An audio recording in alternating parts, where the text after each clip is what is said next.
হতাশায় ফেটে পড়ছেন সাগরিকা তৃষ্ণারা। তীরে এসে তরি ডোবার ভয় যে দিচ্ছিল উকি। ম্যাচের শেষ ৯ মিনিটে ৩ গোল খেয়ে মোট ৬ গোলে বিধ্বস্ত হয়েছিল সাগরিকারা। তবে বাংলাদেশের ত্রাতা হয়ে এসেছে চীন। এশিয়ান কাপে ইতিহাস গড়েই কোয়ালিফাই করল বাংলাদেশ অনূর্ধ্ব ২০ দল।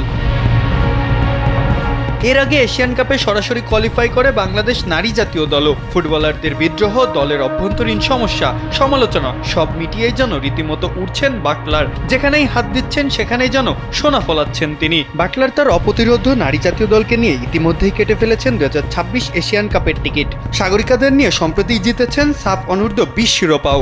এবার তাদের নিয়েই পৌঁছে গেলেন এশিয়ান শ্রেষ্ঠত্বের মঞ্চে। বাটলারের ৩-৩ ফুটবলে আসছে সুদিন। ওয়ালটন এখন দেশের সীমানা পেরিয়ে পৌঁছে গিয়েছে ৫০টিরও বেশি দেশে।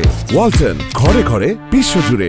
বাছাই পর্বের প্রথম ২ ম্যাচে হেসে খেলেই জয় পেয়েছিল বাংলাদেশের মেয়েরা। শেষ ম্যাচটা জিতলে বা ড্র করলেও চলে যাবে এশিয়ান কাপে। এমন সমীকরণে সাগরিকাদের কম গোলে হারলেও চলতো। তবে শুরুতে গোল করেই প্রথমার্ধে র্যাঙ্কিংয়ে ৮৩ ধাপ এগিয়ে থাকা দক্ষিণ কোরিয়াকে চোখ রাঙানি দিচ্ছিল তৃষ্ণারা। তবে দ্বিতীয়ার্ধে কঠিন বাস্তবতার মুখোমুখি হতে হয় বাংলাদেশকে।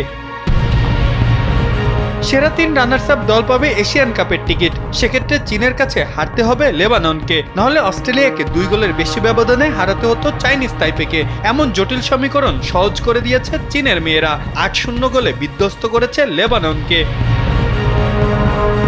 এতে ইতিহাস গড়েছে বাংলাদেশের মেয়েরা। প্রথমবারের মতো অনূর্ধ্ব ২০ দল জায়গা পেল এশিয়ান কাপে। দীর্ঘ ১২ ম্যাচ পর হারের স্বাদ পেল সাগরিকারা। ২০২৬-এর এপ্রিলে মূল মঞ্চে যাওয়ার আগে যা নিশ্চয়ই কাজে দিবে তাদের। মূল পর্বে কেমন করবে বাংলাদেশ, তাই নিয়েই যেন এখন অপেক্ষার দিন গুনছে বাংলাদেশের ভক্ত সমর্থকেরা।